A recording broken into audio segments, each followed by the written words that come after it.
आप अपने तबस्सुम टॉकीज को ज़रूर कीजिए सब्सक्राइब और बेल आइकन दबाना ना भूलिएगा। आदाब, नमस्कार, सत श्री अकाल। दोस्तों, मैं हूं आपकी अपनी तबस्सुम और आप देख रहे हैं तबस्सुम टॉकीज।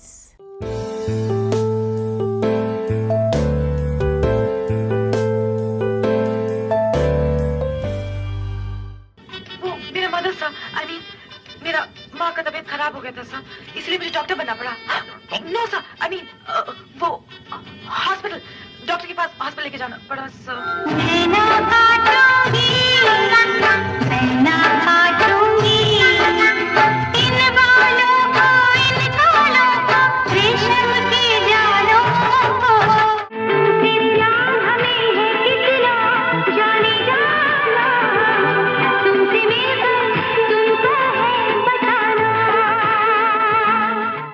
दोस्तों, आज जिस हीरोइन की मैं बात करने वाली हूँ उसके बारे में सुन के आपको बहुत तकलीफ़ होगी और शायद आपको यकीन भी ना आए कि किसी इंसान पे कुदरत इतना जुल्म भी कर सकती है।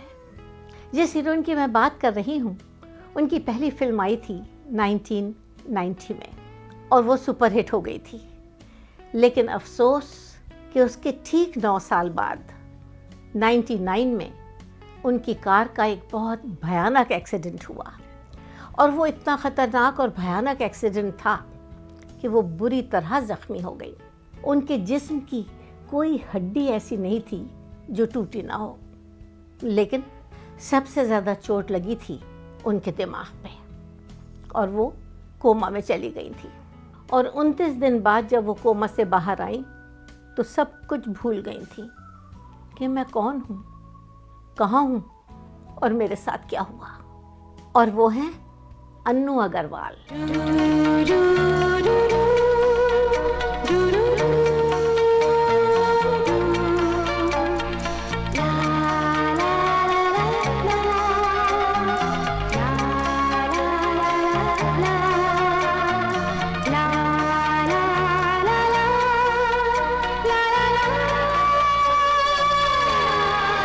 ग्यारह जनवरी 1969 में पैदा हुई थीं अन्नू अग्रवाल दिल्ली में, एक बहुत पढ़े लिखे ख़ानदान में। उनके पिता टीचर थे और यही वजह थी कि अन्नू अग्रवाल ने पहले अपनी एजुकेशन कंप्लीट की और उसके बाद वो मॉडलिंग करने लगी। अन्नू अग्रवाल उनका फिल्मी नाम है और असली नाम है अनीता अग्रवाल। मॉडलिंग करने के साथ साथ अन्नू अग्रवाल ने एक टेलीविज़न सीरियल में भी काम किया था और उस सीरियल का नाम था इसी बहाने। कैसे बाप हैं आप जो उसकी मदद करना तो दूर उसके खतों का जवाब तक नहीं दिया। दिया था क्या सिर्फ जवाब या कुछ रुपये भी भेजे आपने? और इसी बहाने अन्नू अग्रवाल को फिल्मों में काम करने का मौका भी मिल गया। उसी दौर में मशहूर producer, director, writer Mahesh Bhatt एक फिल्म बना रहे थे और उस फिल्म का नाम था आशिकी। उन्होंने अन्नू अग्रवाल को देखा और फ़ौरन उस फिल्म में बहसियत हीरोइन काम करने की ऑफ़र उन्हें दे दी। लेकिन अन्नू ने साफ इनकार कर दिया और कहा कि मुझे फिल्मों में काम करने का बिल्कुल शौक़ नहीं है और ना ही मैं हीरोइन बनना चाहती हूँ। मुझे तो शौक़ है पूरी दुनिया में घूमने का, अलग अलग लोगों से मिलने का और सोशल वर्क करने का।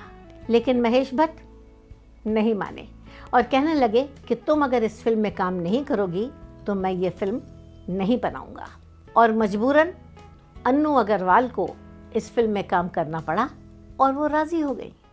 मैं तुम्हारी माँ पे बोझ नहीं बनना चाहती।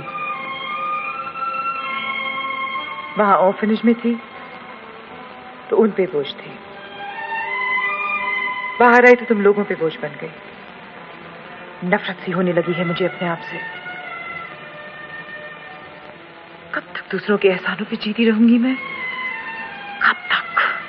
आशिकी सुपरहिट हो गई और उसके बाद तो ये सिलसिला शुरू हो गया और अन्नू अग्रवाल ने कई फिल्में साइन कर ली, जैसे किंग अंकल, गजब तमाशा और खलनायिका। ये क्या कर रही थी तुम? सर, मैं नहीं, आप कर रहे थे सर। मैं कर रहा था। सुना तुमने? ये सर, हमने सुना। ये तुम्हारे दिल की घंटी थी या मेरे दिल की? सर ये दिल का घंटी नहीं था सर, घड़ी का था। 1 o'clock लंच ब्रेक। रुक जाओ, मैं कहती हूँ रुक जाओ वरना मैं इसकी गर्दन काट दूंगी। मेरा मुन्ना मुझे दे दो। ये मेरा मुन्ना है, इसे मैंने अपना दूध पिलाया है। खबरदार, अगर कोई चालाकी की तो मैं इसकी गर्दन काट दूंगी। आशिकी के बाद भी अन्नू अग्रवाल लगभग 4-5 साल तक फिल्मों में काम करती रहीं। उनकी आखिरी फिल्म का नाम था रिटर्न ऑफ ज्वेल थीफ, जो आई थी 96 में। हाँ, शराब। चौकियों में घोला जाए फूलों का शबाब, और उसमें फिर मिलाई जाए थोड़ी सी शराब। होगा वो नशा जो तैयार, वो प्यार है। ये प्यार नहीं, नींद का खुमार है। मैंने किसी से कभी प्यार नहीं किया, कितनों ने पूछा इकरार नहीं किया। मैंने किसी से कभी प्यार नहीं किया, कितनों ने पूछा इकरार नहीं किया। इस फिल्म के बाद अन्नू अग्रवाल ने फिल्मों में काम करना बंद कर दिया और अपना शौक पूरा करने के लिए वर्ल्ड टूर पे निकल पड़ी। अलग अलग लोगों से मुलाकात की, योगा किया और सोशल वर्क भी।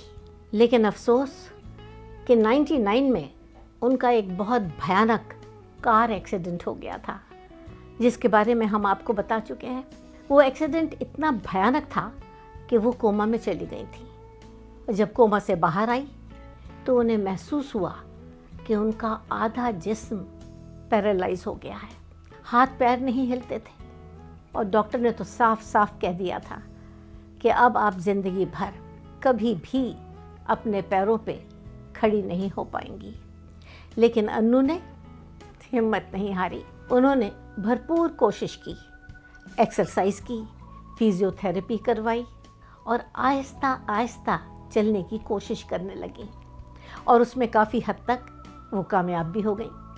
उसके बाद उन्होंने योगा करना शुरू कर दिया। वो कहती हैं, योगा ने मेरी सिर्फ जिस्मानी ताकत नहीं बढ़ाई बल्कि रूहानी ताकत भी बहुत बढ़ा दी, और यही वजह है कि आज वो सबके लिए एक मिसाल बन गई हैं। दोस्तों, मुझे एक शेर याद आ रहा है, हिम्मत करे इंसान तो क्या हो नहीं सकता, हिम्मत करे इंसान तो क्या हो नहीं सकता, वो कौन सा मसला है जो हल हो नहीं सकता। तो दोस्तों, ऐसी बातें भी मैं आपके साथ शेयर करती रहूँगी। आप बस देखते रहिए तबस्सुम टॉकीज़, करते रहिए लाइक, शेयर और सब्सक्राइब।